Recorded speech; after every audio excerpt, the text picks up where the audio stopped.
মারিয়া ঘন্টায় 18 কিমি বেগে সাইকেল চালিয়ে 10 মিনিটে সমবাহু ত্রিভুজাকার মাঠের পরিসীমা বরাবর ঘুরে এলো। ত্রিভুজটি কৌণিক বিন্দু থেকে বিপরীত বাহুর মধ্যবিন্দু পর্যন্ত সোজা যেতে মারিয়ার কত সময় লাগবে? তাহলে দেখো, মারিয়া একটা সমবাহু ত্রিভুজ আঁকতে বলেছে। সমাজে কিন্তু মাঠের এখান থেকে এটা একটা সমবাহু ত্রিভুজ, ধরো নাম PQR, সমবাহু ত্রিভুজ। ও কী করলো, এখান থেকে যাত্রা শুরু করলো, যাত্রা শুরু করে এদিকে এসে এখানে এসে শেষ হলো, অর্থাৎ পুরো পরিসীমাটাও ঘুরে এলো। তাহলে ঘন্টায় কত কিমি বেগে ঘুরে এলো? না, 18 কিমি বেগে 10 মিনিটে ঘুরে এলো। তাহলে 18 কিমি, তার মানে 18,000 মিটার। 18 কিমি মানে 18,000 মিটার। সময় হচ্ছে 10 মিনিট। তাহলে গতিবেগ হচ্ছে পার ঘন্টা। তাহলে 60 মিনিটে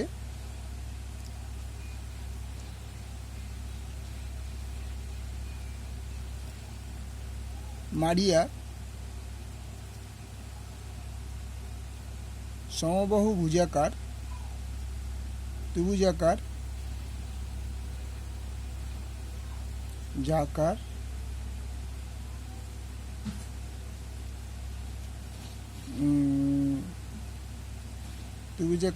সমবাহু ত্রিভুজাকার মারিয়া ঘন্টা 18 কিমি বেগে সাইকেল চালিয়ে 10 মিনিট সমবাহু ত্রিভুজাকার মাঠের পরিসীমা অতিক্রম করে।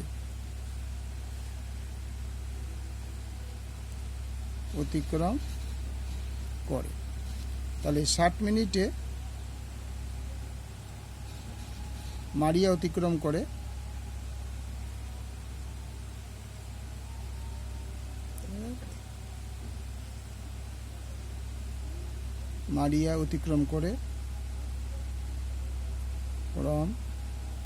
করে 18,000 মিটার।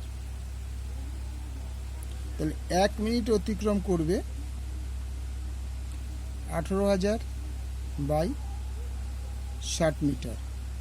10 মিনিটে অতিক্রম করবে 18,000 ইন্টু 10 বাই 60 মিটার। তাহলে এই শূন্য কেটে গেল, 3 6 18, 3,000 মিটার। ও 10 মিনিটে পুরো মাঠটা ঘুরে আসলো, অর্থাৎ 3,000 মিটার ঘুরে আসলো। সুতরাং মাঠের পরিসীমা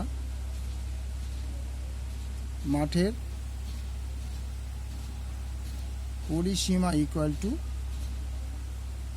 3,000 মিটার। তাহলে পরিসীমার ফর্মুলা কি? মাঠের পরিসীমা, সমবাহু যে পরিসীমা ফর্মুলা, সমবাহু ত্রিভুজের পরিসীমা ইকুয়াল টু 3 ইন্টু বাহুর দৈর্ঘ্য। তাহলে 3 ইন্টু বাহুর দৈর্ঘ্য ইকুয়াল টু 3,000 মিটার। সুতরাং বাহুর দৈর্ঘ্য হলো 3,000 বাই 3 ইকুয়াল টু 1,000 মিটার। ঠিক আছে, 1,000 মিটারের বদলে আমরা কি লিখতে পারি? 1 কিলোমিটার। তাহলে প্রত্যেকটা বাহু হলো 1 কিলোমিটার করে। এবার বলছে যে ত্রিভুজটির কৌণিক বিন্দু থেকে, ত্রিভুজটির এই কৌণিক বিন্দু এখান থেকে বিপরীত বাহুর ওপরে লম্ব টানা হলো, মধ্যবিন্দু দিয়ে ও সোজাসুজি এখানে এসে পৌঁছবে, তাই তার কত সময় লাগবে? তাহলে আমাদের কি দরকার আছে? আমরা জানি সমবাহু ত্রিভুজের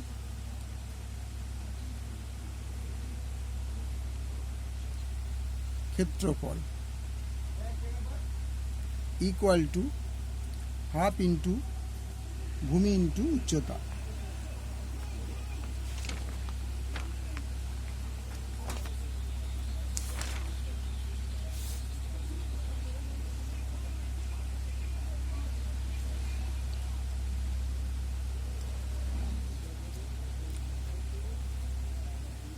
√3/4 ইন্টু বাহু স্কোয়ার বর্গ একক। √3/4 ইন্টু বাহু হচ্ছে 1 স্কোয়ার বর্গ কিমি, তাহলে 3/4 বর্গ কিমি।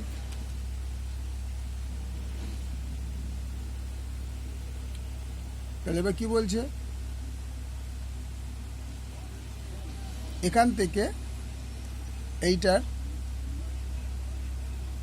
ত্রিভুজটির কৌণিক বিন্দু থেকে বিপরীত বা মধ্যবিন্দু সোজা যেতে মারিয়ার কত সময় লাগবে, অর্থাৎ এই ডিস্টেন্সটা অতিক্রম করতে ওর কত সময় লাগবে। তাইলে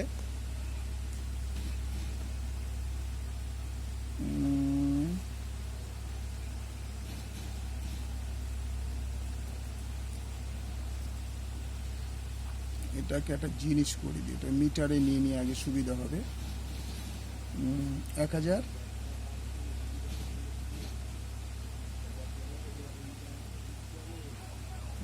ভুল হয়ে গেল,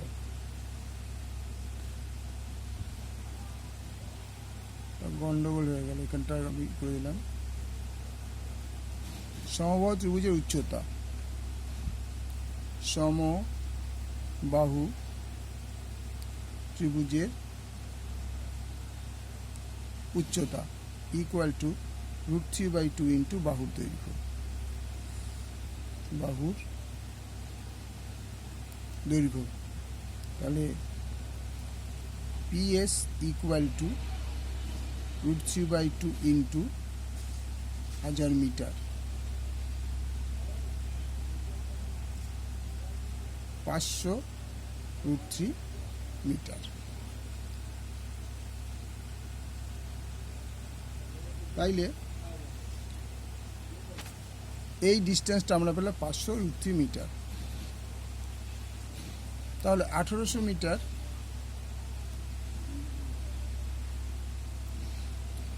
অতিক্রম করে কত মিনিটে? 60 মিনিটে। তাহলে 1 মিটার অতিক্রম করবে 60/1800 মিনিটে। তাহলে 500 √3 মিটার অতিক্রম করবে 60 ইন্টু 500 √3 বাই 1800, 18,000। তাহলে এই শূন্য কেটে গেল, এই শূন্য কেটে গেল, এই শূন্য কেটে গেল, 6 × 6 3 × 6 18।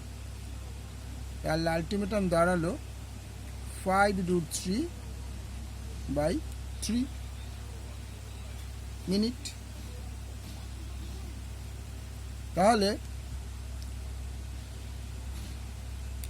5 √3/3 মিনিটের ভ্যালু হচ্ছে 5, এর হচ্ছে 1.732/3।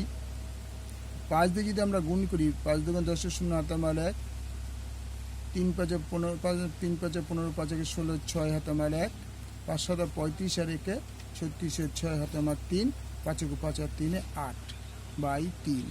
এটাকে আমরা ভাগ করে দিই, 8.660, 3 দুগুণে 6, দশমিকের জন্য দশমিক দিলাম, 6 নামিয়ে নিলাম, আবার 3 × 8 = 24, 2 3 × 6 3 × 8 = 24, আবার 6 নেমে গেল, আবার 3 × 8 = 24, 2, তার মানে দশমিক জন্য একটা শূন্য পাবে। তাহলে 3 × 6 = 18, তার মানে 2, তার মানে এটা হচ্ছে 6। তাহলে আমরা সময় লিখতে পারি, সময় ইকুয়াল টু 2.89 মিনিট। তোমাদের আমি একটু বলে দিই আগে, এই পোর্শনটা গন্ডগোল হয়েছিল, আমি ঠিক করে দিলাম। এটা 1 কিমি ইকুয়াল টু 1000 মিটার ইকুয়াল টু 1 কিমি লেখা আছে, ঠিক আছে। পরে এটাকে আমরা আবার মিটারই ইউজ করে নিয়েছি। সমবাহু উচ্চতা হচ্ছে √3/2 বাহুর দৈর্ঘ্য, তো পিএস হচ্ছে উচ্চতা, √3/2 × 500 মিটার। তাহলে তারপরে 1800 মিটার অতিক্রম করে 60 মিনিটে, 1 মিনিট অতিক্রম করে। এই জিনিসটা তোমরা কিন্তু আলাদা করে রাখবে, এটার সঙ্গে মিলিয়ে দেবে না। এইটা হচ্ছে লাস্ট পার্ট, এইটুকুর পার্টটা হচ্ছে এটা। 18,000 মিটারে অতিক্রম করে 60 মিনিট, 1 মিনিট অতিক্রম করে 60/1000, 500 মিটার অতিক্রম করে এত 5 মিনিট। এই মিনিটটাকে আমি এখানে ভাঙিয়ে দেখিয়ে দিয়েছি, যাতে পরে পেজে আমাকে যেতে না হয়। ঠিক আছে, বুঝতে না পারলে তোমরা আমাকে তো একবার কী করবে, রিমার্ক করবে। আর আমরা চাই তুমি এইগুলো তোমরা শেয়ার করো, বন্ধুদের মধ্যে শেয়ার করে দাও, তাহলে তোমরা উপকার হবে, বন্ধুরা উপকৃত হবে। ওকে।